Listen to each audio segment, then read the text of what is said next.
are talking Midnight Mass. This is a 7-part miniseries on Netflix created by Mike Flanagan. Mike Flanagan has previously created The Hauntings of Hill House and Blythe Manor, and here he returns to a kind of horror drama with a lot of the same cast from those two previous series. Now, a couple of things before we get started in this review. Unusually for me, this is actually going to be a spoiler review. I'm not going to spoil everything, every kind of plot point that happens within this series, but I am going to review certain things because I do want to talk about them and some of the critiques and kind of things I want to say about it. I have to kind of talk about some plot points here, and this includes what will be the main threat of this series. Number two, I have to say I'm an atheist, so I'm coming at this from the point of view where I am a complete atheist, and this series is a very religion-heavy series, so that's my point of view on that. Next thing I want to say is I've seen a couple of reviews, I've read a couple of reviews and watched a couple of YouTube videos, and they claim, a lot of them claim this is not a horror series. It is totally a horror series. It is 100% a horror series, albeit it is a slower burn one, but nonetheless, yes, it's not a religious drama. There are religious and dramatic elements in it, but it is a horror series.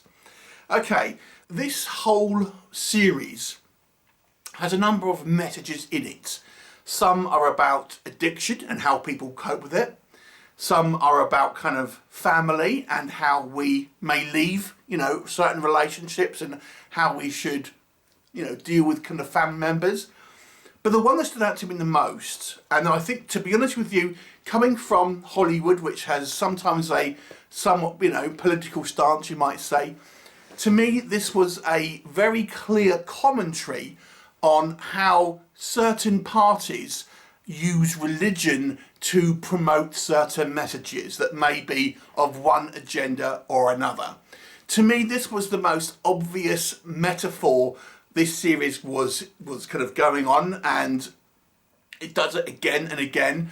And for example, there's a scene in the final episode where we have a character who is simply changes their point of view to almost the opposite kind of what they were saying, but they use kind of religious text to justify it and kind of give an example of where that was relevant in a certain religious text.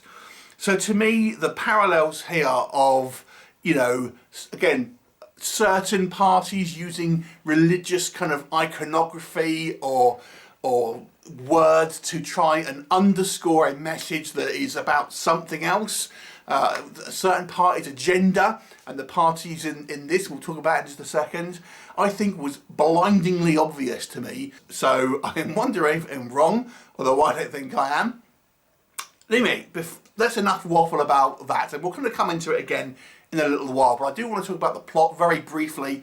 It focuses on this island which is 30 miles off the coast of the US somewhere, and it's essentially a small fishing community, a low population, probably no more than 100 or so people. And we have this priest who has come to this kind of island to replace the previous Monsignor who is off on the mainland with ill health. And as he's there, he seems to be very charismatic and, comes into good graces with the majority of the islanders, and he brings with it some what seems to be miracles. He's able to seemingly help people who have some type of debilitating disease or medical condition. He's even seeming to make people who are elderly somehow younger. What is he doing? I mean, is it a thing from God? Is it a kind of powers from God, or is there something else going on? It's an ensemble piece, so we have a variety of different characters, including the character of Riley, who is another guy who returns to the island, but he has come from a place of addiction where he was a drunk driver and killed someone. We have a variety of different characters who are currently living on the island. And what will happen? Well, we're going to discuss a few kind of elements within the kind of the story. But first of all, again, this is going to be a spoiler discussion. Let's talk about what I think works in this series' favour. Number one, I think the production value is extremely high. If you've watched Flanagan's previous outings in kind of, as I say, Bly Manor and the Haunting of Hill House. I haven't seen Bly Manor, to be fair. I've only seen the first Hill House one. but they were very well produced series, and this is true of this one. And I think, to be honest with you, he has probably got a higher budget than even before, because you do have a huge cast. You have, you know, lots of kind of sets built, some, you know, movie level effects at some point, although put a pin in that because I'm going to come back to that in a little while. The final episode, for example, seems to have you know, a lot of kind of should we say sets that are used for very dramatic purposes and things like this. So the production value here is very high, very lavish. It's wonderfully shot. I have to say, I think the movie is a movie level quality in regards to its kind of cinematography here. Some beautiful kind of very artistic shots and stuff as well. I think the cast, for the most part, does a great job here, with a nice variety of characters, a lot of whom have different kind of point of views. There's a sheriff, for example, who is actually from a Muslim background, and he's kind of somewhat at odds with maybe some of the more you know, traditional kind of like Christian or Catholic kind of people who are living on this island. But I think he, you know, he's one of the best characters in this series, and has a great bit of, you know, characterization to kind of really sell you on his point of view and how people look at him, and people obviously from you know, an Islamic kind of background and things like that. I actually kind of really quite enjoyed some of the kind of the character work here, and there's some really very kind of good dramatic sequences. And I have to say, the guy who plays the priest is I think wonderful. He does a great job here of making a very charismatic but grounded kind of character who seems, you know, to be somewhat of an everyman in the way he's kind of stuttering and stammering in his kind of lines, but obviously on purpose to get in this very kind of grounded kind of feel, and he doesn't feel like he's you know, above anyone, I think, and I think that is great. There are some creepy moments here, and, you know, great use of things like glowing eyes, for example, you as well, even if it's just cats in the darkness and things like this. I think it's done to some pretty creepy imagery here. That was all quite good. I think there's an interesting mystery. The hook of the movie, or the series, has this kind of through line. I have to say, I think I pretty much guessed where it was going, for the most part. I don't think it necessarily is all that surprising about where it's actually going, but it does have a definite Stephen King feel. In particular, I would say this series is almost kind of like a cousin of Salem's Lot, but it also has, I think, elements of The Mist. Now, if we're talking about those film adaptations, obviously this is a, you know, a screen produced product. You know, if we look at the kind of the Salem's Lot mini-series or movie, however you watched it, it's very, very similar. And, you know, again, we're kind of going towards that spoiler warning now in regards to kind of the threat, which we're going to talk about in just a second.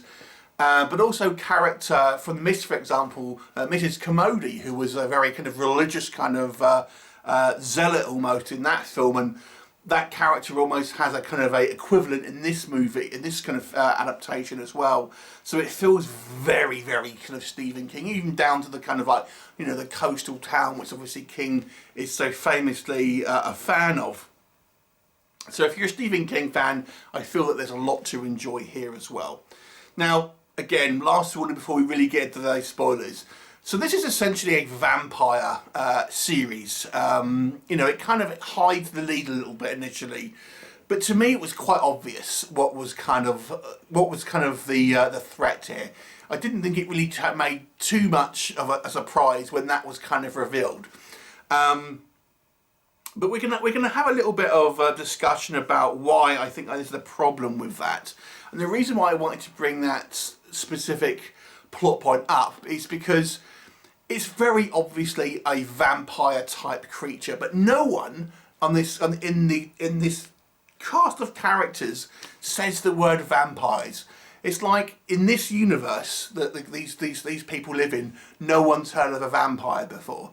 You know, when it's revealed about what the threat is to certain characters through the series, no one goes, hang on a second, that's a vampire, or that sounds like it's a vampire. You know, it was crazy to me that kind of people weren't acknowledging that. And, you know, I can understand some people were saying in this series, oh, it's an angel. but it's like it's drinking blood. It's kind of, it's bringing the dead back. It's kind of like, it looks like a vampire. It looks like a Nosferatu and things like this. Why is no one in this cast acknowledging the fact that this is a vampire? It burns in daylight. You know, it's like, it's a little bit frustrating, I have to say. What else could I say that maybe I had some issues with here? My God, there's a lot of monologues in this series.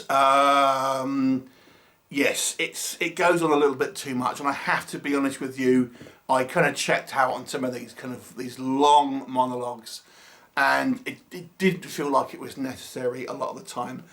And it's not just in one episode, it's in multiple episodes, so that was kind of a little bit too much at times, and as such the series feels a little preachy at times. I think the character of Riley, who is I led to believe is going to be the kind of the main character. I don't know if he needed as much screen time for the kind of the role that he actually had in the series, because we spent a lot of time with him in the first few episodes, and although he does have a significant plot element, I don't know if we needed to have as much kind of like backstory with him specifically compared to some other characters who I felt were a little bit kind of lacking, I have to say. I mentioned the special effects. I thought that some of the creature effects here were very good, but what isn't very good is the age makeup. As mentioned, one of the kind of the miracles on display here is people kind of seeming to get younger. And when I was kind of watching this series, I was thinking, man, why is these people kind of, that are clearly young actors dressed up as old people with some quite unconvincing makeup, and it's so they can kind of gradually peel it off as the kind of the series progresses to look younger. And I have to say that old age makeup, and it's partly down to the acting as well. I think there's like an older woman. The acting is not good, you know, it's not good. And the makeup is not good. It's the most unconvincing old person I have ever seen. I have to say, I think sometimes this series, and I keep calling it a movie, my apologies, the series does drag its heels a little bit, and it does become somewhat pretentious at certain times. And, you know, it's kind of like, it's a series, and I feel sometimes Netflix does do this, where it kind of stretches things out a little bit too long to kind of make it a certain kind of episode length and things like this. And I think this is true of this series. It kind of feels like at times it gets a little bit kind of too kind of stretched out. And as I mentioned, I think certain characters could actually have had a smaller role and still have just as much impact on the actual kind of story itself. The finale itself as well, I don't want to necessarily go too much into the finale, because I don't want to spoil as much as I can really help. But again, the finale I think was pretty good, but it seemed a little bit like, come on, there's surely things that could be done here. And again, there's a few plot points that I'll kind of point to. So for example, there are scenes when people are coming back as vampires, essentially. Some characters seem to be uncontrollable, and we actually hear some guys, I've just killed my kids, I've just killed my wife, because I was bloodthirsty. But the characters who matter, our characters that are the good guys, seem to have no problem with this. So it seems like if the plot needs it to, these kind of vampires can kind of resist the urge, as long as it's kind of a main character. But any smaller characters, they kind of act more like animals. Again, it's a little bit lazy writing, I felt here and there, because it was like, oh, we need this character to not do this, but this character who, are we saying that this character loved their children any less? Because he's not a main character? I had a few issues with that kind of finale, to be honest. Overall, this is still an enjoyable series. I do think it's flawed, to be honest with you. I think it would have been better for maybe being 5 episodes and a little bit more kind of condensed, a little bit less monologue-y. The religious stuff, I think it's a kind of tricky one. This kind of metaphor about using religion as a kind of a way to try and kind of co-opt and coerce people into kind of, going into a certain kind of point of view. seems very obvious to me.